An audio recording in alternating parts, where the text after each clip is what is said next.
میں doctor Farkhanda associate professor شعبہ اردو. میں ایم اے فائنل کی 9 پیپر جنرل سروے کا ایک مضمون غزل کا فن کے بارے میں آج اظہار خیال کروں گی. غزل میں ذات بھی ہے اور کائنات بھی ہے، ہماری بات بھی ہے اور تمہاری بات بھی ہے، سرور اس کے اشارے داستانوں پر بھاری ہیں، غزل میں جوہر ارباب فن کی آزمائش بھی ہے. یہ آل احمد سرور کے اشعار ہیں. ان چند مصروں میں غزل کی خصوصیات، اس کی مقبولیت کے اسباب بیان ہو گئے ہیں. غزل کی تعریف میں اس سے زیادہ خوبصورت کلمات نہیں کہے جا سکتے. رشید احمد صدیقی نے اسی لیے اسے اردو شاعری کی آبرو کہا ہے. وہ فرماتے ہیں، ہندوستان میں جن زبانوں، بولیوں یا روایات کی بڑی وان ہے یا رہی ہے، اردو ان کی غزل ہے اور اردو کی بیت الغزل. غزل فن ہی نہیں، فصوح بھی ہے، شاعری نہیں، تہذیب بھی ہے.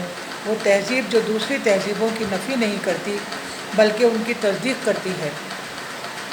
غزل شاعری کی بے ساختہ، لطیف اور مؤثر صنف ہے جو ہماری تہذیب کا ایک جز بن گئی ہے. غزل کا آرٹ رمز و ایما کا فن ہے. غزل زخمی غزال کی آہ یا تیر نیم کشک ہے یا محبوب سے باتیں کرنے کا نام ہے.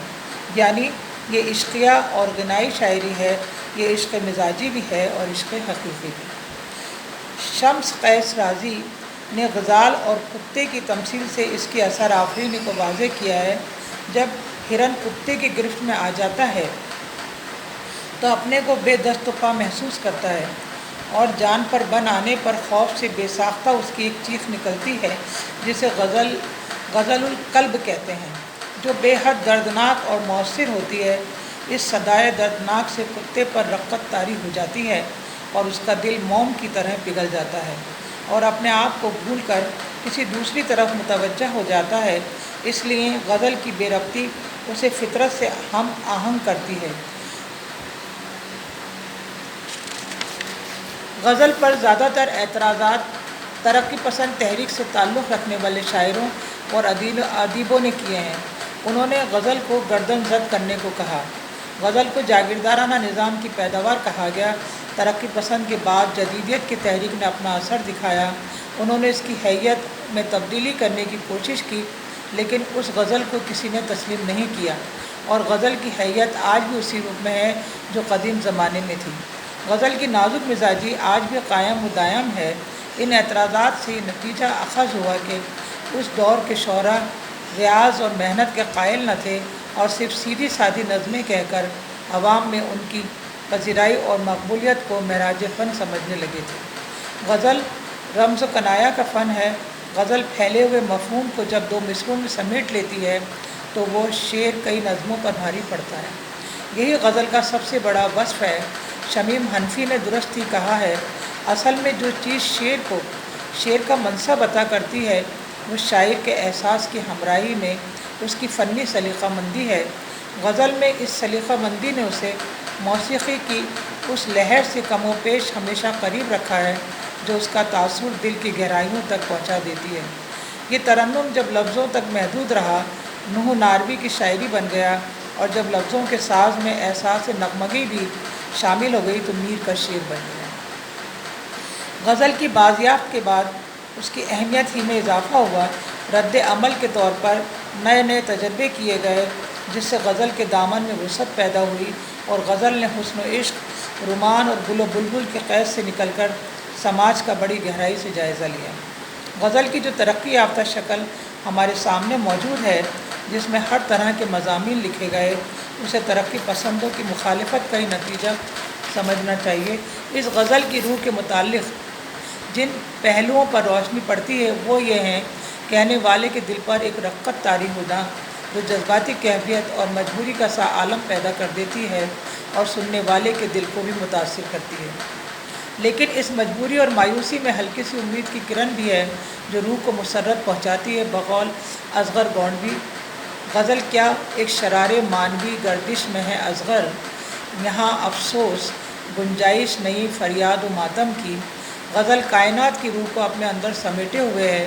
غزل اپنی خصوصیات، انفرادی خوبیوں، دل فریبیوں، اپنے منفرد انداز اور انوکھے رنگ و روپ کی وجہ سے ہر دل عزیز ہے۔ غزل نے صرف اردو شاعری کو مالا مال نہیں کیا، اس کے اثرات ہندوستان کی دوسری مختلف زبانوں پر بھی گہرے پڑے ہیں۔ اسی لیے جگت موہن لال رواں نے اس کی تعریف اس طرح کی ہے: اللہ اللہ یہ ہے وسعت دامان غزل، بلبل و گل ہی پہ موقوف نہیں شان غزل، ختم پنہائے دو عالم پہ ہے پایان غزل، پوچھئے حافظ شیراز سے امکان غزل، ضبط ہے آئینہ راز حقیقت اس میں، یہ کوزہ ہے کہ دریا کی ہے وسعت اس میں۔ غزل داخلی صنف ہے، اس میں حسن کی مصوری اور عشق کی کیفیات کے علاوہ دوسرے جذبات و خیالات اور زمین کے ہنگاموں کے تذکرے کے علاوہ اندیشہ ہائے افلاک کی بھی گنجائش ہے۔ غزل کے ذریعے ایک ریکارڈات، جذباتی کیفیات، حسین لمحے، دل نواز نکات، تابناکی خیال، ایک درد کی لہر، من کی موج، کائنات کا جلوہ پیش کیا جاتا ہے۔ غزل میں حسن و عشق کی کیفیات و واردات کا بہتر طریقے سے اظہار کیا جاتا ہے، اور یہ حسن کائنات کے ہر ذرے میں پھیلا ہے، اس لیے ہر طرح کے حسن اور ہر طرح کے عشق کی غزل میں گنجائش ہے۔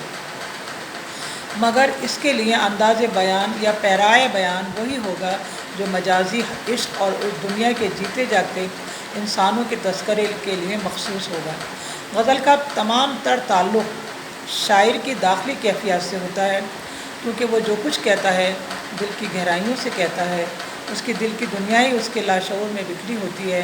پروفیسر عابد رقم طراز ہیں: غزل میں شعور و وجدان کا ایک ایسا ارتکاز ہونا چاہیے کہ مضمون یا موضوع اپنی موزونیت میں مکمل طور پر تحلیل ہو جائے۔ اس طرح غزل کے نغموں میں بیک وقت ہم اپنی جبلتوں اور ارتقاء حیات و تہذیب سے حاصل شدہ کیفیتوں اور صلاحیتوں کی جھنکار سن سکیں۔ ہمارے شعور، تحت الشعور اور لاشعور کی یہی تہ در تہ جھنکاریں نوائے غزل میں سنائی دیتی ہیں۔ شاعری رمز و ایما کا فن ہے۔ جب اپنی کیفیات لفظوں کی مدد سے ظاہر کرنے میں دشواری محسوس کرتا ہے تو شاعر کا خیال اور موسیقی اس طرح پیوست ہوتے چلے جاتے ہیں کہ ایک دوسرے سے الگ کرنا مشکل ہو جاتا ہے، اور وہ ان دلی کیفیات کا لفظی پیکٹ تراشنے میں ناکام ہو جاتا ہے۔ لیکن اس صورتحال میں شاعر رمز و کنایات کی مدد سے اس کیفیت کا جامہ پہنا دیتا ہے، اور یہی علامتی انداز شاعری کی خوبی ہے۔ شاعر اپنی غزل کو قابل غور اور لائق توجہ بنانے میں اس لیے کامیاب ہو جاتا ہے کہ اس کی شاعری میں دو اہم چیزیں کار فرما ہوتی ہیں: ایک تخیل اور دوسرا جذبہ۔ تخیل شاعر کے حواس کو تیز سے تیز کر دیتا ہے، جس سے شاعر حقیقت کی خوبصورت عکاسی کر سکے۔ تخیل شب و روز کے معمولی واقعات و حادثات سے ایسی باریکیاں اخذ کر لیتا ہے کہ عقل محو تماشا رہ جاتی ہے۔ تخیل کے ذریعے ہی شاعر حقیقت کو اپنے انداز سے سمجھتا ہے اور پیش کرتا ہے۔